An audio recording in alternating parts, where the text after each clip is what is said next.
Assalamualaikum warahmatullahi wabarakatuh. Hari ini kita akan membahas tentang kombinatorial dan peluang diskrit bagian 2.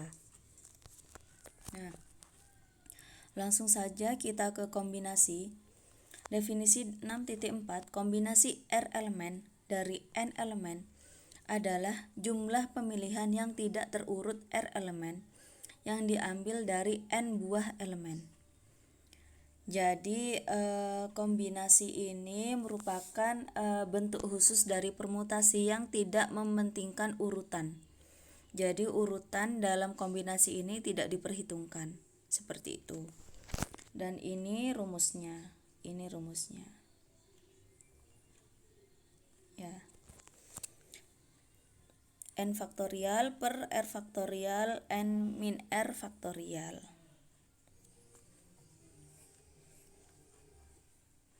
Jadi kalau mau mencari kombinasi dari R elemen, maka rumusnya seperti itu ya. Nah, contoh, berapa banyak cara menyusun nasi goreng 3 kali seminggu untuk sarapan pagi? Nah, jadi seminggu itu kan ada 7 hari ya. Terus nasi goreng itu akan disusun sebanyak 3 kali dalam seminggu. Berarti C 73. Kan kita mengambil 3 elemen dari 7 elemen, seperti itu ya. Jadi 7 faktorial per 3 faktorial 7 min 3 faktorial. Itu caranya ya. Jadi jangan dibalik, bukan 3-nya yang di atas, tapi yang di atas itu 7-nya. Kenapa gitu? Ya karena kan kita mau menyusun nasi goreng menjadi 3 kali dalam seminggu. Berarti kan yang kita ambil itu hanya 3 hari dalam 7 hari gitu kan. Nah, jadi N-nya itu 7, sedangkan R elemennya itu R-nya adalah 3 gitu. Paham ya? Sekarang ke contoh berikutnya, sebuah koin yang mempunyai sisi A dan sisi B dilempar ke atas sebanyak 4 kali. Berapakah jumlah kemungkinan munculnya sisi A sebanyak 3 kali? Nah, koinnya kan hanya 1 dan dilempar sebanyak 4 kali. Berarti kemungkinan munculnya sisi A sebanyak 3 kali yaitu berarti C 43 ya. Gini ya. Nah, kan di sini sebanyak 4 kali itu kemungkinannya bisa A semua, bisa A campur B, dan bisa seterusnya, kan nggak mempengaruhi. Yang jelas kemungkinan munculnya sisi A sebanyak 3 kali. Jadi 3 dari 4 gitu ya. Kemudian di antara 10 orang mahasiswa Teknik Informatika angkatan 1998, berapa banyak cara membentuk sebuah perwakilan beranggotakan 5 orang? Sedemikian hingga yang pertama, mahasiswa bernama A selalu termasuk di dalamnya. Nah, ini kan ada 10 orang ya, berarti N-nya ya. N-nya 10 orang. Kemudian perwakilannya 5 orang, berarti yang A ini kita kerjakan yang A dulu. Yang A ini kan mahasiswa A selalu ada di dalamnya. Berarti kita cari kemungkinan sisanya yaitu 4 orang ya. Berarti C 94. Kenapa C 94? Karena kan A-nya sudah termasuk di dalamnya. Jadi yang 10 orang tadi sudah, karena A sudah masuk berarti sisa 9. Dan karena A juga sudah di dalam, maka kita mencari sisanya yaitu 4 orang. Nah, berarti C 94. Yang B, mahasiswa bernama A tidak termasuk di dalamnya. Nah, sekarang kebalikannya, yang enggak termasuk itu yang A. Berarti N-nya jadi 9 ya. Karena kan A enggak ikut. N-nya 9, R-nya berapa? R-nya tetap 5 ya, karena kan A nggak ikut. Sekarang yang C. Mahasiswa bernama A selalu termasuk di dalamnya, tetapi B tidak. Nah, A selalu masuk, tetapi B tidak. Berarti ada 8 ya. N-nya ada 8. Dikurangi A 1 masuk sama dikurangi B yang tidak masuk. Kemudian sekarang kita cari sisanya. Berarti karena A sudah masuk, berarti sisa berapa R-nya? Sisa 4 ya. Sekarang yang D.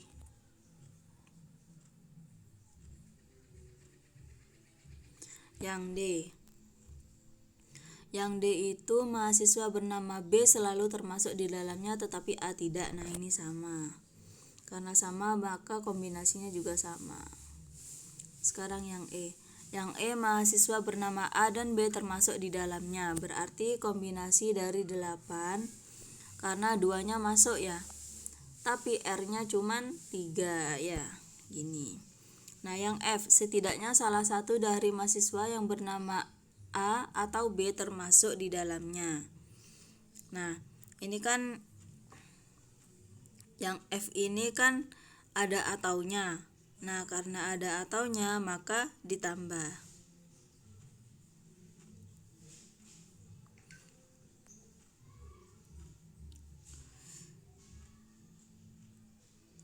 Ini setidaknya salah satu. Oh, berarti ini ada 3 kemungkinan yang F. Gini aja. Nah, dihapus saja. Nah, yang F ini setidaknya salah satu dari mahasiswa yang bernama A. Berarti yang bernama A atau B termasuk di dalamnya. Berarti ini mahasiswa bernama A selalu masuk atau B selalu masuk dan kedua-duanya boleh masuk gitu. Kan setidaknya salah satu ya, berarti dua-duanya boleh. Berarti C yang A dulu ya. Yang A selalu masuk berarti C berapa? C berapa tadi? Yang A, mahasiswa bernama A selalu termasuk di dalamnya. C94 ya. Iya, C94. Kan yang A masuk. Yang A masuk. Yang A selalu masuk ya. Terus ditambah yang ini A selalu masuk. A masuk. Nah, kemudian C94 lagi, ini B masuk. B saja yang masuk. Yang C94 pertama ini A saja yang masuk. C94 kedua ini B saja yang masuk ditambah dengan kedua-duanya, berarti A dan B ada. Berarti C83. Nah, C83 ini A dan B masuk. Gitu. Ya. Jadi yang F ini kemungkinannya seperti ini, karena atau maka dijumlah ya. Paham ya? Sekarang kita ke 6.7 permutasi dan kombinasi bentuk umum. Nah, jadi misalkan kita punya 5 bola yang tidak seluruhnya berbeda warna. Jadi ada misalkan 5 bola yang tidak seluruhnya berbeda warna. Misalkan ini 2 sama. Nah, 2 ini adalah sama. Nah, kemudian 5 bola ini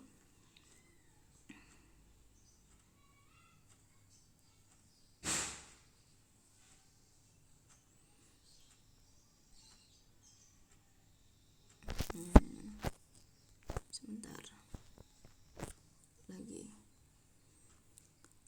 Misalkan ada 5 buah bola, tapi tidak seluruhnya berbeda, ada 2 bola yang sama, misalkan seperti ini. Nah, kemudian akan diletakkan ke 5 kotak.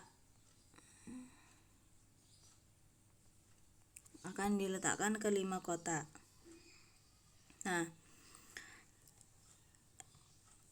rumusnya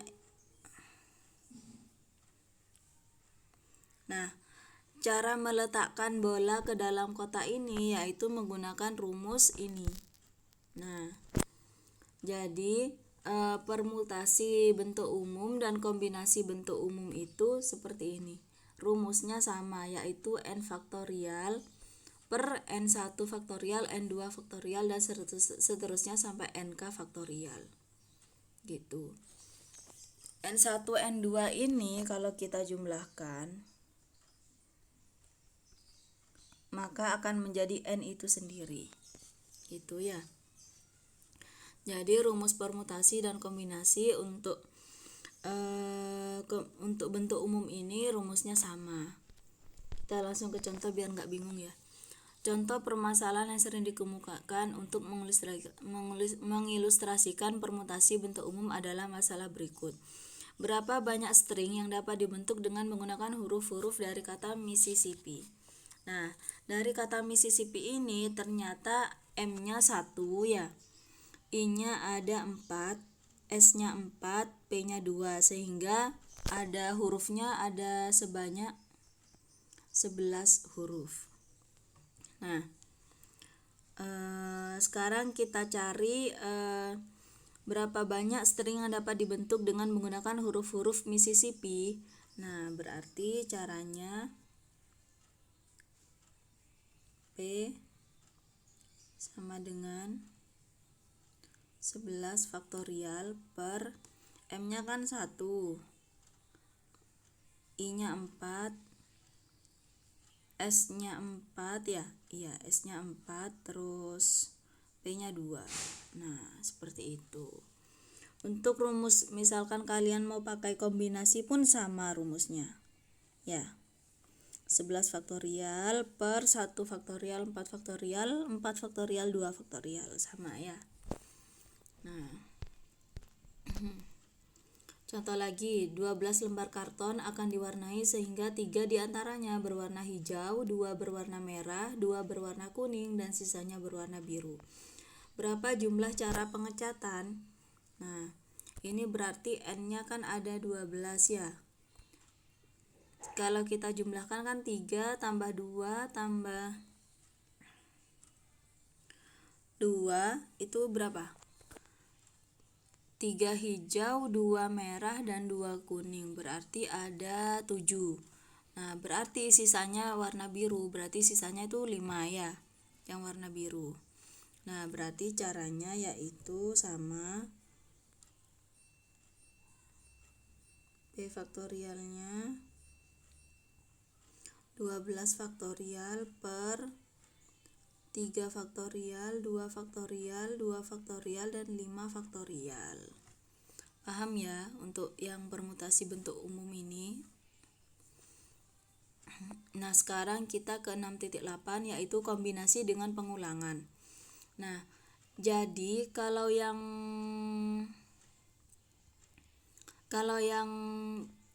permutasi dan kombinasi bentuk umum tadi kan ilustrasinya ada bola yang berwarna sama. Nah, tetapi ada juga yang berwarna berbeda. Tetapi kalau dikombinasi dengan pengulangan ini, semua bolanya itu sama. Nah, jadi ada 5 buah bola yang sama warnanya akan dimasukkan ke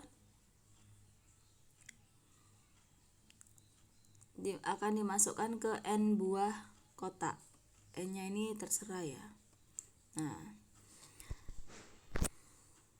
aturan pertama, jika masing-masing kotak hanya boleh diisi paling banyak 1 buah bola, maka jumlah cara memasukkan bola ke dalam kotak adalah kombinasi NR ya. Nah, kemudian jika peraturan yang kedua ini, jika masing-masing kotak boleh lebih dari 1 buah bola, tidak ada pembatasan jumlah bola, maka jumlah cara memasukkan bola ke dalam kotak adalah seperti ini. C N plus R-1, R ya. Paham ya? Langsung ke contoh ya mungkin ya. 20 buah apel dan 15 buah jeruk dibagikan kepada 5 orang anak. Tiap anak boleh mendapat lebih dari 1 buah apel atau 1 buah jeruk, atau tidak sama sekali. Berapa jumlah cara pembagian yang dapat dilakukan? Nah, di sini n-nya atau kotaknya itu kan 5 orang anak ya, kan akan dibagikan pada 5 orang anak. Berarti n-nya sama dengan 5. N-nya sama dengan 5. Kemudian R-nya yaitu R1-nya ada 20 apel ya. R2-nya 15 jeruk. Nah, berarti cara membagikan 20 apel ke 5 orang anak dapat dilakukan dengan cara ini. Berarti kombinasi dari 5 ditambah 20 min 1 20. Ini ya caranya ya. Kan apelnya sama dengan ilustrasi tadi. Ilustrasi tadi kan bolanya sama. Nah, jadi pakai cara ini kalau bendanya itu sama. Dan kemudian berapa jumlah cara pembagian yang dapat dilakukan? Ini untuk apel ya. Nah, kemudian untuk jeruknya yaitu berarti kali C 5 ditambah 15 min 1, ini 15. Nah, gini ya, ini caranya berarti. Kemudian kalian kerjakan sama seperti kombinasi biasa.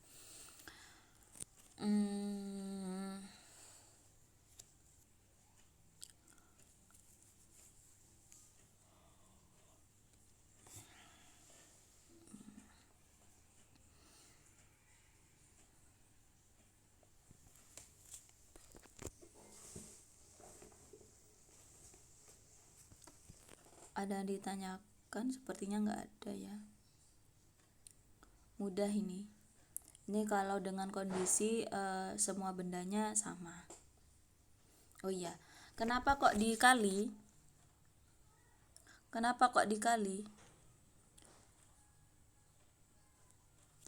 Karena kan semua anaknya itu kebagian apel dan jeruk ya. Jadi bukan apel saja atau jeruk saja, tetapi kebagian apel dan jeruk. Jadi 5 orang ini dia dapat apel dan juga dapat jeruk, maka menggunakan dikali ya, karena penghubungnya dan. Nah, sekarang kita ke 6.11 peluang diskrit. Definisi 6.4. Misalkan X1 adalah sebuah titik contoh di dalam ruang contoh S. Peluang bagi XI adalah ukuran kemungkinan terjadinya atau munculnya XI di antara titik-titik contoh yang lain di dalam S. Jadi peluang diskrit ini merupakan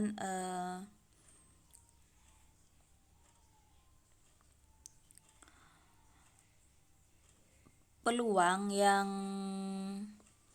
nilainya itu di antara 0 sampai 1 ini. Nah, jadi peluangnya itu tidak mungkin negatif, namanya juga peluang ya, tidak mungkin negatif. Nah,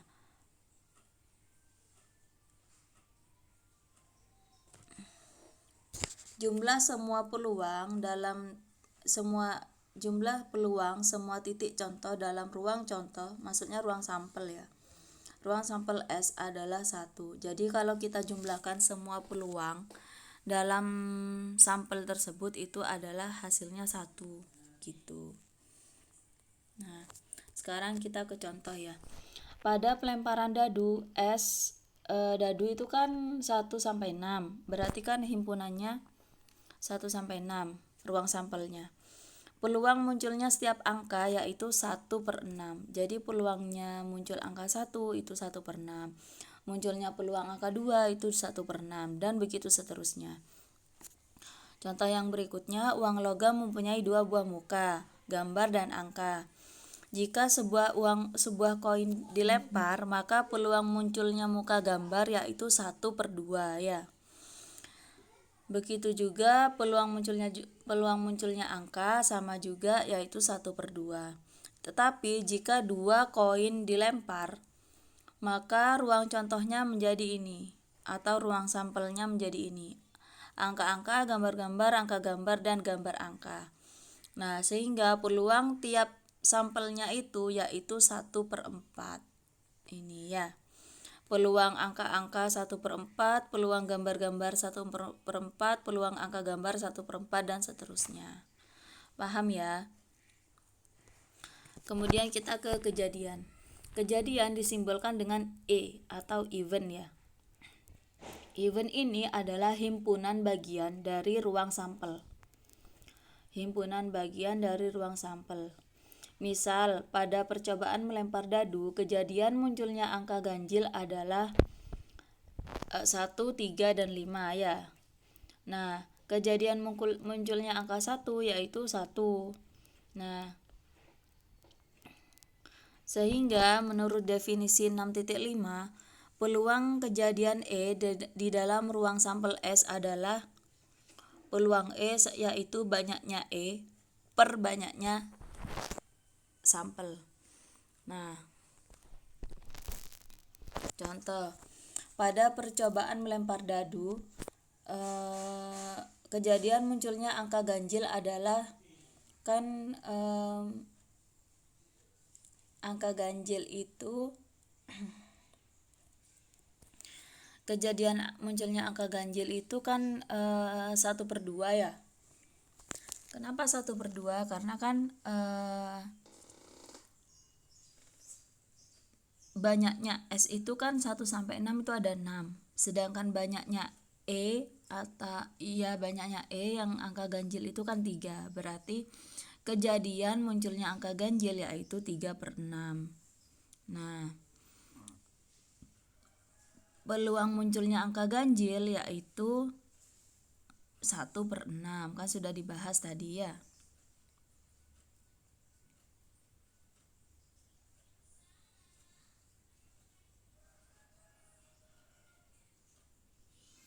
Paham ya? Kemudian yang ke 6.8, 2 buah dadu dilemparkan. Berapa peluang munculnya angka-angka dadu yang jumlahnya sama dengan 8? Nah, jadi ada dadu itu kalau ada 2 berarti kemungkinan peluangnya muncul angka dadu yang jumlahnya sama dengan 8 itu berapa ya? 2 dan 6 ya. 2 dan 6 2 dan 6 ya. Berapa lagi? 3 dan 5, terus 4 dan 4, 5 dan 3 ya. 6 dan 2. Ada berapa? Ada 5. Berarti peluang munculnya jumlah angka sama dengan 8 adalah 5 per angka dadu 1 sampai 6. Kalau 2 berarti 6 kali 6 36 ya. Nah, berarti peluang munculnya angka dadu yang jumlahnya sama dengan 8 yaitu 5/36 gitu ya. Ya sudah, saya akhiri, semoga bermanfaat. Kita lanjut diskusi nanti. Assalamualaikum warahmatullahi wabarakatuh.